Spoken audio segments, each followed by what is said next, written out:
오늘 우리에게 주시는 하나님의 말씀입니다. 신약성경 사도행전 12장 20절에서 25절까지 말씀을 한 절씩 교독하겠습니다. 사도행전 12장 20절에서 25절을 전면에 나와 있는 말씀을 중심으로 한 절씩 교독하겠습니다. 그런데 두로와 시돈 사람들은 헤롯에게 몹시 노여움을 사고 있었다. 그래서 그들은 뜻을 모아서 왕을 찾아갔다. 그들은 왕의 침실 시중 블라스도를 설득하여 그를 통해서 헤롯에게 화평을 청하였다. 그들의 지방이 왕의 영토에서 식량을 공급받고 있었으므로 이렇게 할 수밖에 없었다. 지정된 날에 헤롯이 용포를 걸쳐 입고 왕좌에 좌정하여 그들에게 연설하였다. 그때에 군중이 신의 소리다, 사람의 소리가 아니다 하고 외쳤다. 그러자 즉시로 주님의 천사가 헤롯을 내리쳤다. 헤롯이 하나님께 영광을 돌리지 않았기 때문이다. 그는 벌레에게 먹혀서 죽고 말았다. 하나님의 말씀이 점점 더 널리 퍼지고 믿는 사람이 많아졌다. 바나바와 사울은 그들의 사명을 마치고 마가라고도 하는 요한을 데리고 예루살렘에서 돌아왔다. 아멘. 봄이지요. 3월과 함께 봄이 시작이 됩니다만은 요즘은 실제로 봄을 느끼겠습니다. 우리가 사는 동네 주변을 조금만 걸어다녀 보면 노란색 봄꽃들이 어느새 꽃을 피우고 있지요. 불과 일주일 만에 확 바뀐 것 같아요. 나무색도 햇빛에서 회색빛에서 이제 푸른 빛으로 조금씩 바뀌어가고, 무엇보다도 저는 봄에 이렇게 땅을 뚫고 올라오는 봄꽃을 보는 거가 너무너무 재밌고 신기합니다. 지난 겨울이 많이 춥지 않았습니까? 또 올해는 눈도 많이 왔고요. 그런데 그렇게 꽁꽁 얼어있던 땅을 그렇게 깊이 쌓여있던 눈을 뚫고 이렇게 봄꽃이 올라온다는 것은 정말 신비로운 것 같습니다. 생명의 능력이라고 하는 것이 이렇게 대단하구나, 그런 생각을 많이 느끼고 있습니다. 물론 봄이 힘든 분도 계십니다. 봄이 되면 엘러지 꽃가루 때문에 좀 힘들어하시는 분도 덜어 계시긴 합니다만은 그래도 봄은 좋은 계절인 것 같습니다.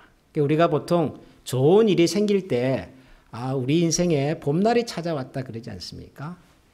사계절이 다 좋긴 합니다만은 2021년의 봄 여러분들께서 충분히 누리시고 또 만끽하시고 즐거워하시면 좋겠습니다. 행복해 하시면 좋겠습니다. 해피 스프링 이런 인사가 있는지 모르겠지만 하나님께서 우리에게 주신 좋은 계절 감사하는 마음으로 잘 보내시면 좋겠습니다. 지난해 9월부터 사도행전 말씀을 우리가 묵상을 했습니다. 매주일마다 거의 절반까지 왔는데요. 사도행전은 교회의 탄생과 성장과 그리고 확장을 보여주는 초기 기독교의 역사입니다. 교회가 처음 세상에 등장했을 때 어려움이 많았습니다. 예수님께서 돌아가시고 또 부활하시고 승천하셨지만 예수님을 따르던 사람들에 대한 그 당시 사람들의 인식은 좋지가 않았죠. 제자들은 뿔뿔이 흩어졌었고 또 그들이 예수님의 이름으로 모일 때마다 그것을 시기하고 경계하는 사람들이 많았습니다. 그런 어려움 속에서도 교회가 탄생이 되었고 또 자라기 시작을 했고 성장을 했습니다. 예루살렘을 중심으로 해서 시작된 교회가 이제는 예루살렘 울타리를 넘어서서 유대 지역, 사마리아, 그리고 마침내 이제 사도행전 13장, 오늘은 우리가 12장까지 읽었습니다만 13장부터 보면은 드디어 이 복음이 이방 지역으로 확산되어가는 소위 세계 선교의 시작이 사도행전 13장부터 이루어지고 있습니다. 어려운 상황 속에서 교회가 시작이 되었지만 교회도 어떻게 보면 교회의 봄날이 찾아오는 것 같은 그런 느낌으로 교회 역사가 전개되고 있습니다. 오늘 우리가 읽은 이 사도행전 12장은 바로 이 교회의 초창기 기독교의 역사가 봄날을 찾아가는 바로 그 무렵에 있었던 아주 중요한 사건 하나를 기록을 하고 있습니다. 어떻게 보면 사도행전 전체를 1부와 2부로 나눈다면 일부의 마지막 장면입니다. 사도행전 12장은. 그리고 사도행전 13장부터는 이제 드디어 2부의 역사가 시작되는 대목인데요. 이 2부가 시작되기 직전 예루살렘에 있었던 교회에서 있었던 아주 중요한 사건 하나를 오늘 우리가 읽었습니다. 그런데 그 사건은 굉장히 어두운 내용이었습니다. 굉장히 아프고 힘든 이야기였습니다. 사도행전 12장 1절을 보면 이런 내용이 먼저 등장을 합니다. 헤롯 왕이라는 분이 등장을 하는데요. 이 성경을 읽어보면 그 헤롯이라고 하는 이름의 왕이 여러 번 등장을 합니다. 대표적인 헤롯 왕은 예수님께서 태어나시던 해에 동방에서 온 박사들이 찾아갔던 그 헤롯 왕이죠. 그 아기 예수가 태어났다는 얘기를 듣고는 2살 이하의 모든 아이를 다 죽여라, 그렇게 명령을 내렸던 아주 잔인한 헤롯 왕입니다. 그분을 우리가 헤롯 대왕이라고 부르는데요. 그분 말고도 같은 헤롯이라는 이름의 또 왕들이 등장을 합니다. 오늘 우리가 보게 되는 사도행전 12장에 나오는 헤롯 왕은 바로 그 예수님 시절의 헤롯 왕의 아들입니다. 패밀리 네임인 것 같아요, 헤롯이. 그래서 이 사도행전 12장에 나오는 헤롯은 헤롯 아그리빠라고 부르는 왕입니다. 자, 그런데 이 헤롯 왕이 예루살렘에 있는 교회를 향하여 엄청난 핍박을 가하기 시작을 했습니다. 성경을 보면은 헤롯이 손을 들어서 교회에 있는 사람들을, 신자들을 해치려고 하면서 여러 가지 핍박을 가하기 시작을 했는데요. 그 와중에 초대 교회 지도자였던, 그리고 예수님의 제자 중에 한 분이셨던 야고보가 순교를 당합니다. 야고보는 요한의 형제죠. 예수님 주변에 항상 따라다녔던 3명의 제자가 베드로, 야고보, 요한입니다. 바로 그 야고보입니다. 그런데 그 야고보가 헤롯 왕의 교회를 향한 박해 가운데서 순교를 당했습니다. 목숨을 잃었습니다. 그런데 야고보가 목숨을 잃었는데 그 당시 예루살렘에 있었던 유대인들은 그런 헤롯 왕을 지지했습니다. 교회를 박해하고 교회 지도자들을 옥에 가두고, 그리고 교회의 가장 대표적인 지도자 중에 한 분이신 야고보를 죽였는데도 그런 헤롯 왕을 예루살렘에 있었던 유대의 사람들은 지지했습니다. 더 응원을 했습니다. 헤롯 왕은 그런 예루살렘 주민들의 지지와 성원에 힘입어서 한 걸음 더 나아가는 박해를 시도합니다. 그게 뭐냐면 바로 베드로를 체포해서 투옥시키는 것이었습니다. 베드로는 예루살렘 교회의 실질적인 최고 지도자입니다. 모든 유대인들에게 있어서 기독교 입장을 대변할 수 있는 사람이 베드로입니다. 야고보도 중요했고 요한도 중요했지만 야고보와 요한과 비교할 수 없을 정도의 비중을 차지하고 있었던 분이 베드로입니다. 그런데 그 베드로까지 체포해서 감옥에 가두어 버렸습니다. 이제는 교회를 완전히 뿌리채 뽑아버리겠다고 하는 헤롯 왕의 의지가 담긴 행동이었습니다. 교회가 처음 시작할 때부터 어려움을 당하긴 했습니다. 오순절에 성도들이 모여서 기도하고 밖에 나가서 막 그리스도의 복음을 얘기하니까 그 당시 유대 사람들은 그 크리스찬들을 향해서 술에 취했다라고 조롱했습니다. 비웃었습니다. 베드로와 요한이 성전 미문에 있던 오래된 병자를 고쳐주었을 때는 그 당시 대제사장들이, 교회의 지도자들이, 성전의 지도자들이 베드로와 요한을 사로잡아서 감옥에 가두기도 했고, 절대로 밖에 나가서 예수 이름으로 전하지 말라고 채찍질을 하기도 했었습니다. 초대교회의 대표적인 지도자였던 스데반은 예루살렘 사람들에 의해서 돌에 맞아 목숨을 잃는 비극적인 죽임을 맞이하기도 했습니다. 교회는 처음부터 항상 이런 시련과 어려움을 만났습니다. 그러나 이 헤롯 왕과 같은 대대적인 공개적인 박해는 없었습니다. 기껏해야 성전의 지도자들, 유대인들 중에서 종교적인 지위가 흔들린다고 생각했던 사람들이 중심이 된 도전이고 시련이고 박해였지, 지금처럼 헤롯 왕은 말 그대로 왕입니다. 물론 로마가 다스리던 시대이기 때문에 실질적인 통치권은 로마 정부가 가지고 있었지만 로마는 그들이 지배했던 지역의 식민지 지역에 그 지역 사람들로 통치자를 세워서 다스렸습니다. 그것을 성경에서는 분봉왕 그럽니다. 유대 지역을 남과 북으로 나누어서 2명의 현지인 지도자에게 맡겨서 다스리게 했습니다. 헤롯 왕은 그 중에 한 사람입니다. 갈릴리 호수를 중심으로 해서 유대의 북쪽 지역을 실질적으로 다스리던 왕입니다. 이 왕이 작심하고 교회를 뿌리채 뽑아버리려고 하는 그런 의지를 가지고서 박해를 가하고 있었습니다. 성도들을 잡아가두고 사람을 죽이고 그리고 교회의 실질적인 지도자 베드로를 감옥에 가두어 버렸습니다. 교회의 가장 큰 위기가 찾아온 것입니다. 기독교의 가장 큰 위기가 지금 찾아온 것입니다. 성도들은 흩어지고 모일 수 있는 공간은 다 폐쇄돼 버렸고 교회 지도자들은 다 감옥에 갇혔습니다. 이러면 더 이상 기독교는 이제는 더 무슨 이방인 선교는 고사하고 예루살렘에서조차도 그 명맥을 유지하기가 어려운 상황이 되어버렸습니다. 그런데 이런 교회의 심각한 위기 속에서 아주 뜻밖의 사건이 하나 등장을 합니다. 오늘 우리가 읽은 20절부터의 내용이었습니다. 다시 한번 20절부터의 내용을 보시면은 이 헤롯 왕이 다스리던 그 시절에 두로와 시돈 사람들이 헤롯을 찾아왔다 그럽니다. 두로와 시돈은 그 유대 북쪽 그 서쪽 지중해 연안에 있는 도시입니다. 시돈과 두로는 굉장히 유명한 해안 도시입니다. 주로 무역을 해서 사는 도시인데요. 이 도시 사람들이 어떤 이유 때문인지는 모르지만 헤롯 왕하고 관계가 좀 안 좋았던 것 같아요. 그런데 이 두로와 시돈 사람들은 헤롯이 다스리던 유대 북쪽 지역에 의지해서 살아가던 사람들입니다. 특별히 식량을 거기로부터 공급을 받는 사람들입니다. 근데 헤롯하고 관계가 좋지가 않으니까 식량 공급이 원활하지 않았던 거죠. 그러면 생존에 심각한 위기를 경험하게 되는 것이지요. 지금 그 수에즈 운하라고 하는 그 이집트 지중해 사이에 있는 그 운하가 지금 큰 배로 막혀가지고 배들이 못 가고 있다 그러지 않습니까?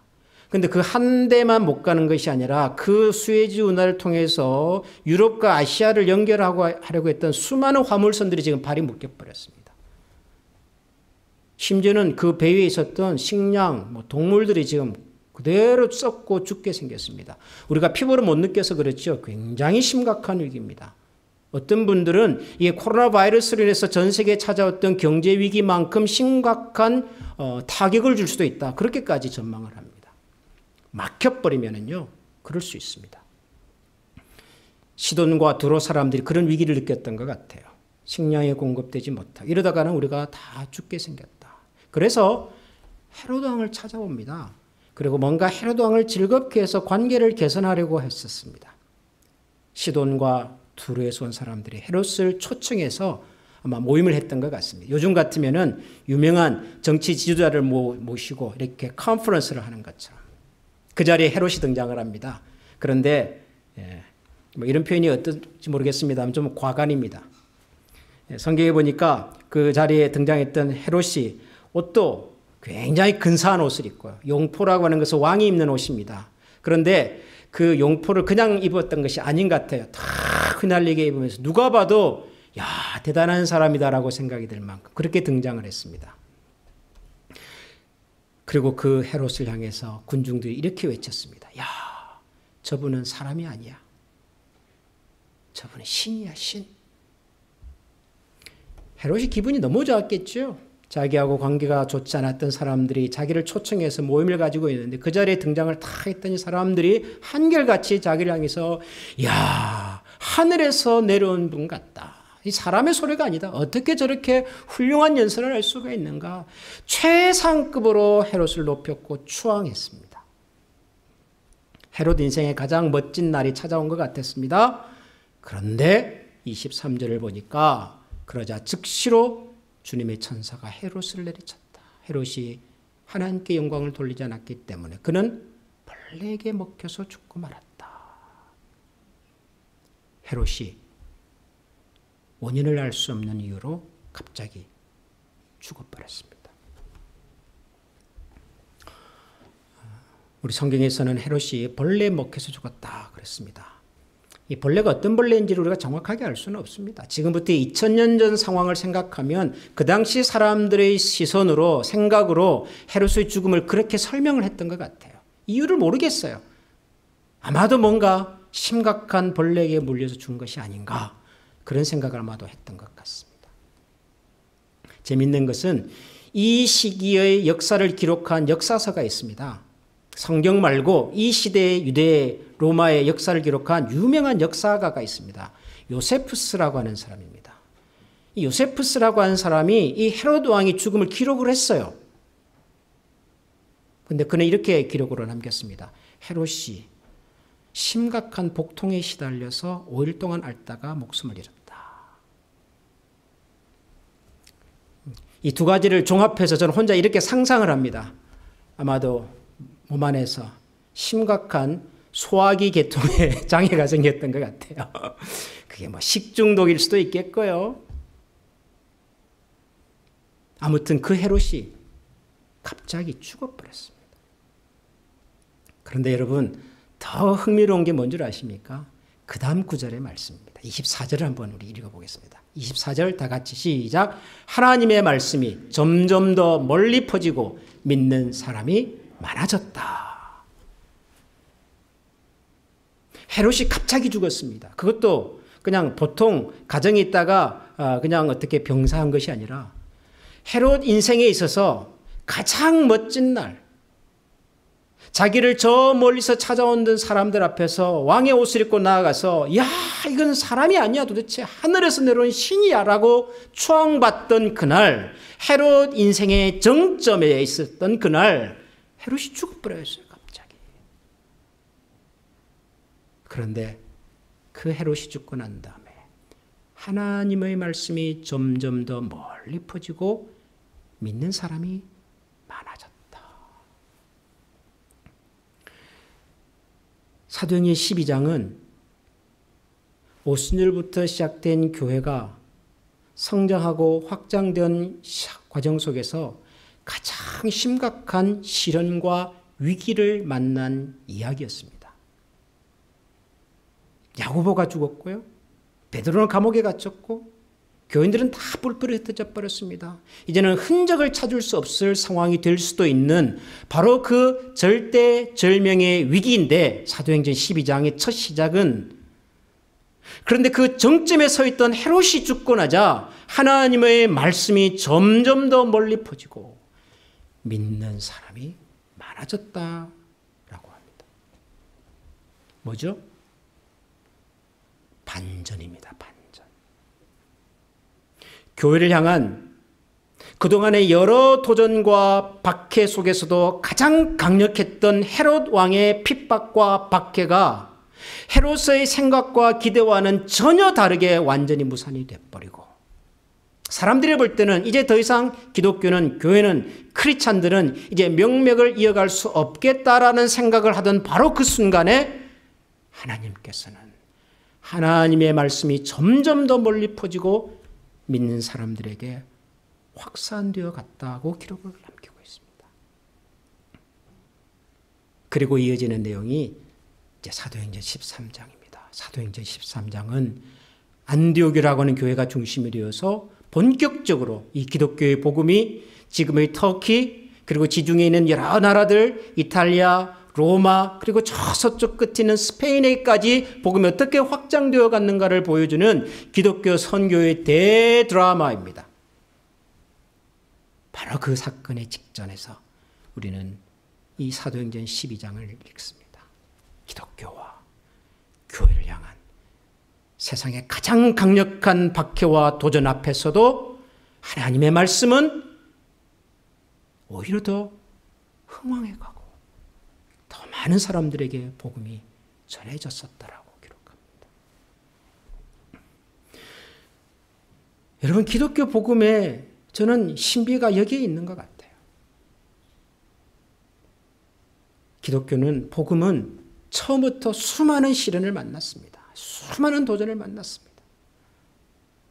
그러나 세상의 시련과 도전이 강하고 심하면 심할수록 하나님의 은혜와 역사는 오히려 더 강력한 방법으로 우리의 삶 가운데 나타났음을 우리가 봅니다. 여러분, 우리가 살면서 생각지 않은 어려움을 만날 때가 있지 않습니까? 대표적으로 지금 1년 동안 우리가 겪고 있는 이 팬데믹 상황입니다. 상상하지 못했던 어려움을 우리가 만났습니다. 얼마나 우리가 많이 고민했고 얼마나 많이 불안해했습니까? 매일 수천 명의 사람들이 환자가 되고 매일 수많은 사람들이 목숨을 잃고 그 끝이 어디일지를 알 수 없는 지난 1년간의 세월을 보냈습니다. 그런데 신기한 것은 우리의 삶을 아프고 힘들게 하는 외부의 강력한 힘이 크면 클수록 여러분 그것을 이겨내고 뚫고 나가려고 하는 의지 또한 비슷한 능력으로 나타나는 것을 봐요. 어떤 시련도 어떤 어려움도 결국은 해결을 해냅니다, 사람. 그러니까 우리 신앙의 여정에서도 저는 마찬가지 같아요. 우리의 신앙의 실력으로, 내 신앙의 믿음으로 감당할 수 없을 것 같은 상황이 와요. 정말 내가 아무리 하나님을 사랑한다고 고백을 해도 이것은 내 힘 밖에서 일어나고 있는 일이구나라는 생각을 할 수밖에 없는 일들이 찾아와요. 그게 질병으로 찾아오기도 하고요. 그 어떤 경제적인 문제로 찾아오기도 하고 혹은 인간관계 속에서 가족 간의 어떤 여러 가지 미묘한 그 상황 속에서 찾아오기도 해요. 정말 여기까지가 나의 한계구나 하는 생각이 들 때가 있지 않습니까? 그래서 우리가 기도하죠. 우리는 하나님을 믿는 사람이니까. 내가 할 수 없지만 하나님은 하실 수 있습니다. 내게 능력 주시는 자 안에서 하나님이 능치 못할 일이 없지 않습니까? 라고 우리가 기도를 해요. 기도하면서도 사실은 우리가 반신반의할 때가 있어요.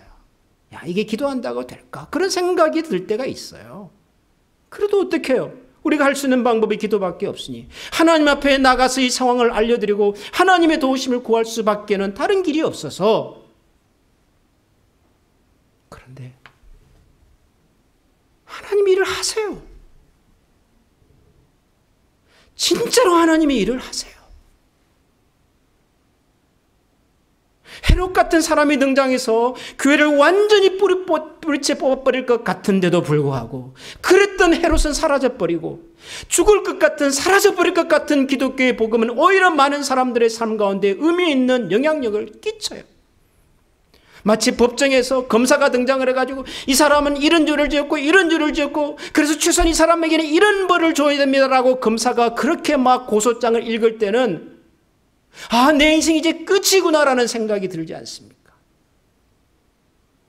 그런데 변호사가 등장을 해서 검사가 생각지도 못했던 또 다른 증거들을 갖고 와서 이 사람은 무죄입니다. 이 사람들에게는 죄를 줄 수 있는 그 어떤 법적인 근거가 없습니다라고 아주 기가 막힌 변론을 해서 이 사람을 그 법정에서 자유롭게 해방을 시켜주는 것 같은 마치 그런 장면이에요. 지금 사도행전 12장은. 교회와 하나님의 백성을 향한 세상의 도전과 공격이 아무리 거세도 하나님의 사람들을 향한 하나님의 마음과 계획과 기대는 변함없이 지금도 여전히 능력 있게 우리의 삶 가운데 살아있는 하나님의 능력으로 나타나고 있음을 보여줍니다. 이게 왜 사도행전 12장이 기록이 되었을까? 여러분, 사도행전 13장부터 교회는 이제 이방 세계로 갈 겁니다. 이방 세계로 가면 복음은 어려움을 안 만날까요? 도전을 안 만날까요? 시련이 없을까요? 지금은 헤롯 대왕이지만요. 사도행전 13장부터 펼쳐지는 이야기 속에 등장하는 교회와 기독교를 향한 박해의 장본인은 그 로마 제국이에요. 그 로마의 황제입니다. 헤롯 왕과는 비교할 수 없는 엄청난 힘을 가지고 있는 존재가 힘이 교회를 압박할 겁니다. 그때 교회는 어떻게 해야 될까요? 그때 그리스도인들은 어떻게 해야 될까요? 여전히 하나님께서는 교회와 하나님의 백성들을 향한 세상의 도전과 시련 속에서 여전히 하나님께서는 일하신다는 것을 보여준다고요. 여전히 일하시고 계시다. 사랑하는 우리 한미가족 여러분, 하나님이 일하십니다. 하나님은 저와 여러분의 삶 속에서 일하십니다. 살아계신 하나님이시기 때문에 어려움을 만나겠죠. 뭐 코비드-19이 아니라 코비드-20, 21이 올 수도 있겠죠. 그러나 하나님 일하십니다. 교회와 성도들이 앞으로 이런 세상 속에서 어떻게 신앙생활을 할까? 어떻게 교회가 그 명맥을 유지해 갈까? 흩어져 버린 사람들 어떻게 다시 모일까? 수많은 걱정과 염려들이 있으나 여러분 믿으시기 바랍니다. 하나님은 일하십니다. 생명이 있는 사람들을 통해서 하나님은 일하십니다.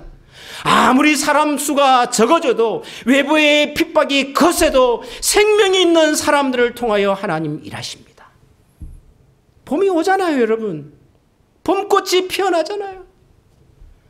우리의 인생에 찾아온 어떤 종류의 시련과 어려움 속에서도 하나님이 일하신다는 사실을 여러분 기억하시고, 중요한 것은 외부의 박해와나 어려움이 아니라 내 속에 살아 역사하시는 예수 그리스도를 믿는 살아있는 믿음이 있는가, 살아있는 믿음의 능력이 내 삶 속에 있는가를 확인하시고 그 생명의 능력을 가지고 우리 앞에 펼쳐지는 그 어떤 도전과 위기 속에서도 당당하게 더 흥왕해 가시는 하나님의 역사의 주인공들로 살아갈 수 있기를 주님의 이름으로 간절히 축원합니다.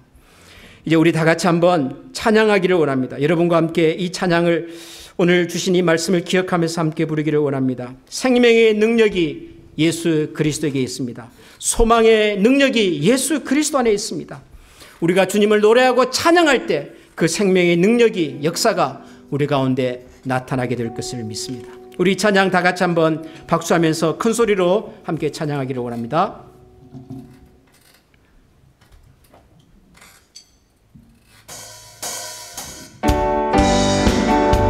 우리 박수하면서 찬양하겠습니다.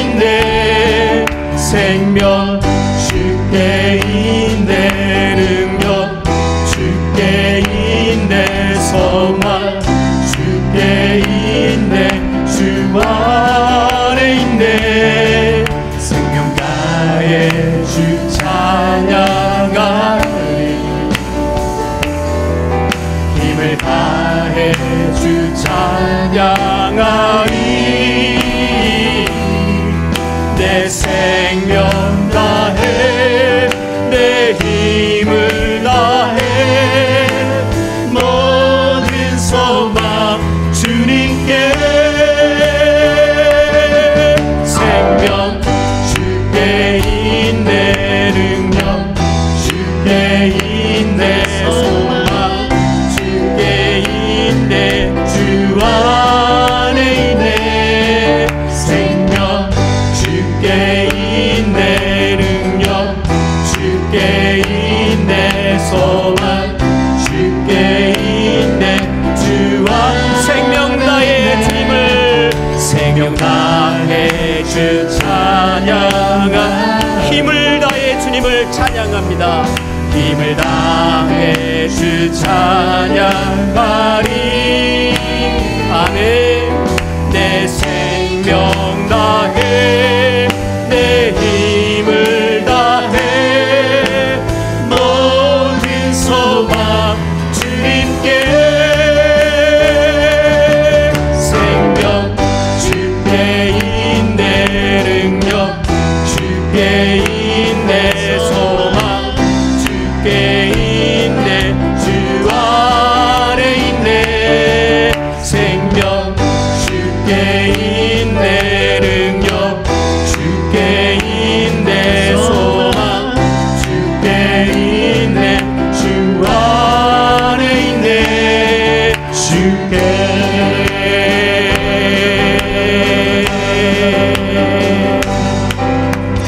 할렐루야. 우리 시간에 한번 다 같이 마음을 모아 기도하겠습니다.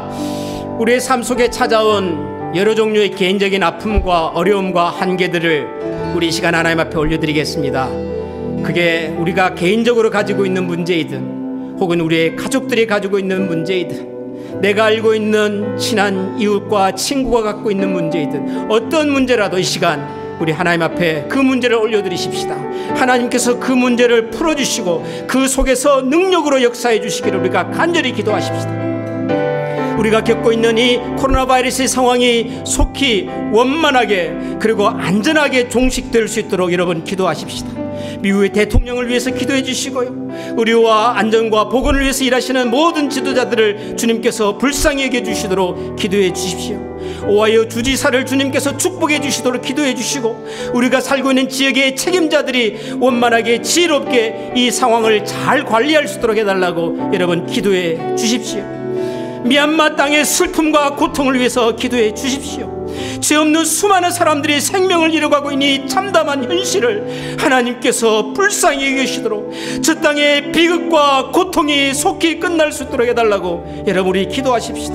생명의 능력이 주님께 있습니다. 소망이 주님께 있습니다. 우리 이 시간 한번 다 같이 이런 제목으로 기도하겠습니다. 하나님 아버지 감사합니다. 하나님 우리에게 새로운 역사를, 하나님 우리에게 새로운 소망으로 찾아와 주시고, 그 어떤 시련과 위기와 도전이 찾아와도 하나님 우리가 결국 하나님 앞에서 승리의 찬양을 보여주시는 사람들이 되겠습니다. 아버지 하나님 우리에게 찾아온 질병의 아픔이 있습니다.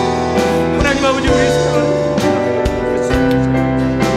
하나님 그 자를 생각하시고 주님께서 그 문제를 해주시고 주님께서 그 아픔을 만나주시고, 아버지 하나님 우리의 삶 속에 찾아온 이 아픔과 불안한 이 시간이 결국에는 하나님께서 불러주시고 결국에는 하나님의 그 놀라운 이름과 있는 능력들을 바라볼 수 있는 자리에 하나님 저희들을 세워주시고, 하나님 우리가 겪고 있는 이 문제의 상황이 원만하게 해주시고, 무엇보다도 하나님 처음 미얀마 땅에서 수많은 사람들이 오늘도 이 영능 죽음을 당하고 오늘도 비극 가운데서 주님 저 땅을 불쌍히 여겨주시고 저 땅을 지배하고 악한 영의 세력들을 주님께서 결박하게 해주시고, 하나님 적고 약한 사람들의 아픔을 도와주시고 하나님 속히 있는 하나님 우리를 하나님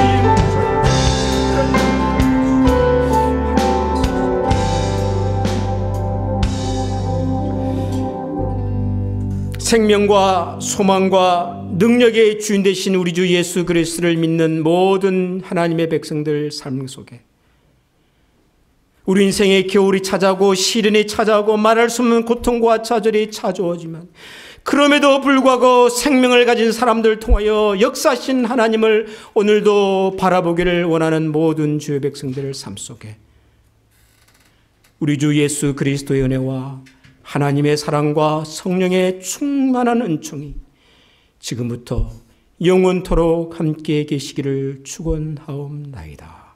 아멘.